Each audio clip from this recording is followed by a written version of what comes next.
Are you curious what's happening in the real estate market here at the Jersey Shore for April 2023? Well, I'm going to tell you right now. Hey, I'm Adam D with Keller Williams and the Local Connect, and the most common question I always get is, how's the market? Well, I just want to tell you my personal experience over the past month.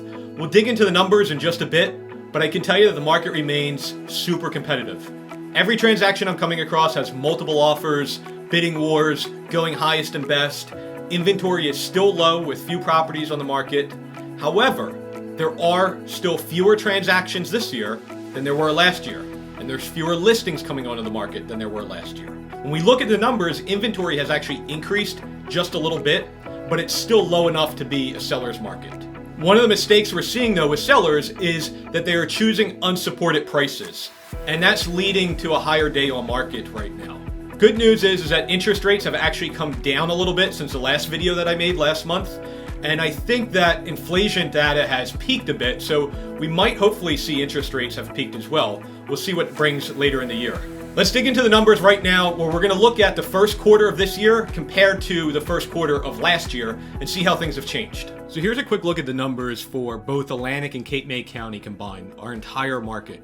What we did was we compared Q1 2022 to the first quarter of 2023, and there's a few interesting things to point out. So you keep hearing me say on these videos over the past 6 months or so that units or transactions is down, meaning there's less listings and less properties selling. So you can see that's very true here. There's fewer properties that came onto the market this year, and there's fewer properties that have sold. So that makes sense, right? Sold properties are actually way down. So there's fewer units. That's why you're hearing concerning things about mortgage lenders and title companies having layoffs, because there's just fewer transactions for their staff. Now, the interesting thing is that pricing has gone up again. So in this particular example, prices are up almost 10%. Now, what I'm seeing in the market and what we have in the numbers sometimes are a little bit different, right? The market data doesn't always paint the entire story. We try and use median data. Sometimes I think that's a little bit better than averages, but you have to, keep in mind that even though we're seeing inventory increase a bit, which means that there are fewer properties selling, but a little bit more as far as properties coming on the market, we haven't seen that change the market or the conditions or the way sellers and buyers are behaving at all. That may happen, but it certainly hasn't happened yet. And when we look at absorption rate, we've seen that has ticked up a little bit. It's gone from 2.7 to 3.3 to now 3.7 months of inventory, meaning that if all the houses on the market, it would take about 3.7 months for them to all sell if 0 new houses came onto the market. That's still a seller's market, right? A neutral market is 5 to 6 months. So we're still pretty far off from that neutral market. So it's still very much a seller's market. Now, I'll quickly run through some of the different islands. You can see here that Brigantine, mostly the same thing. Units are down, prices are up, right? Ventnor, same thing. Units are down, prices are up. Again, Margate, we got median sold price, again, up. This one we have new listings are up actually, so Margate's a little bit of an outlier. There's more properties that came onto the market in Margate, but I think that's the only one like this. Ocean City, same thing. New listings, sold listings down, prices are up.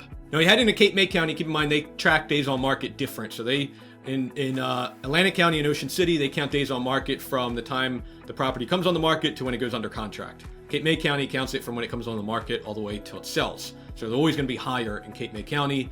Sea Isle actually is another one. We actually saw, more properties on the market, but similar amount of transactions. There's not a whole lot of transactions in Sea Isle as it is, but again, we saw a difference in pricing here. Pricing actually went down. So Sea Isle is another one of the outlier, but I don't focus too much on this data just because there's so few transactions in Sea Isle. It's hard to get a good example. Avalon and Stone Harbor, we put both of these together.